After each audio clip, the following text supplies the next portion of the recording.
शर्म आनी चाहिए इस तरीके की स्टेटमेंट देते हुए। ऐसा कौन सा किसान है जो सरकार के आगे भीख मांगेगा मुआवजे की?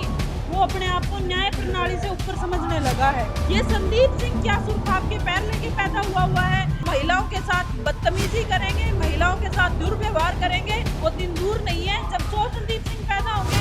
क्योंकि इन लोगों को तो, भाजपा वालों को तो पता चल गया है कि पीछे खट्टर जैसा सीएम बचाने के लिए बैठा है। एक संदीप सिंह को बचा सकता है, 100 को भी बचाएगा। जब विधानसभा में क्वेश्चन के ऊपर वो कहते हैं कि नहीं हटाऊंगा, नहीं हटाऊंगा, नहीं हटाऊंगा, अरे आप कौन हो?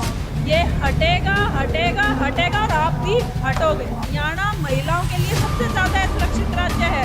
मेरे जैसा एक आधा किसी दिन उस बंदूक का शिकार भी होया पाएगा। नमस्कार, जैसा कि आप सभी को पता है, आज हमारे साथ मौजूद हैं सोनिया दुवन, जो महाराष्ट्र में जेम्स लेडी बॉन्ड के नाम से जानी जाती है और हरियाणा में दंगल गर्ल कहे तो कोई कम नहीं होगा। ये वो वही लड़की है जिन्होंने संदीप सिंह, जो पूर्व में खेल मंत्री रह चुके हैं हमारे, और अभी उनको नया डिपार्टमेंट दे दिया गया, उसके नाकों में दम कर दिया गया था। और जहाँ पर वो तिरंगा फहराने के लिए गए थे, वहाँ पर इन्होंने बहुत जोर शोरों से हंगामा किया था और उनको झंडा फहराने तक नहीं दिया था। आइए हम उन्हीं से बात करते हैं। नमस्कार सोनिया। राम राम भाई। आप चुनाव लड़ोगी और क्या गठबंधन में चुनाव लड़ोगी? मैं चुनाव जरूर लड़ूंगी और जिस तरीके से मेरे घर परिवार के लोग, मेरे गांव राम के लोग, मेरे नानुद के लोग बोलेंगे, मैं उस तरीके से चुनाव लड़ूंगी। और हम हमेशा गठबंधन में रहे और आगे भी रहेंगे।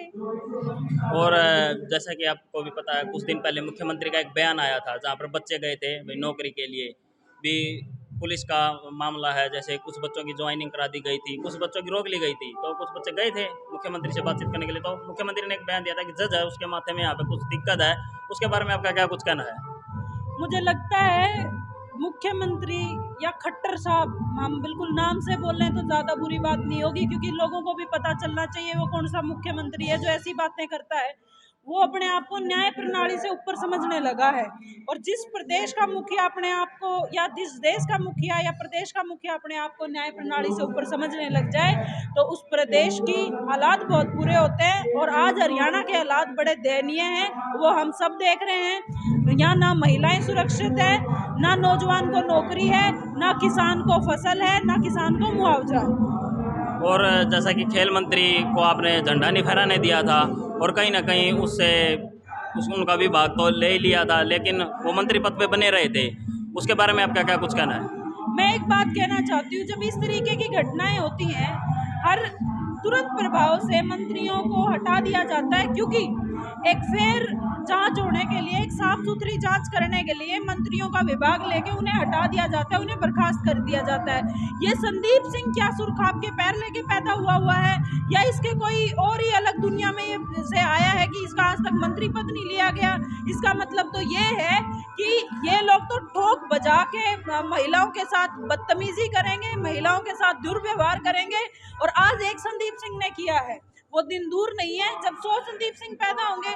क्योंकि इन लोगों को तो, भाजपा वालों को तो पता चल गया है कि पीछे खट्टर जैसा सीएम बचाने के लिए बैठा है। एक संदीप सिंह को बचा सकता है, 100 को भी बचाएगा। यानी आपका सीधा सीधा कहना भी सीएम साहब एक जो रेप पीड़िता है उसके दोषी जो संदीप सिंह है उसको बचाने का काम कर रहे हैं, 100% बचाने का काम कर रहे हैं। जब विधानसभा में क्वेश्चन के ऊपर वो कहते हैं कि नहीं हटाऊंगा, नहीं हटाऊंगा, नहीं हटाऊंगा, अरे आप कौन हो?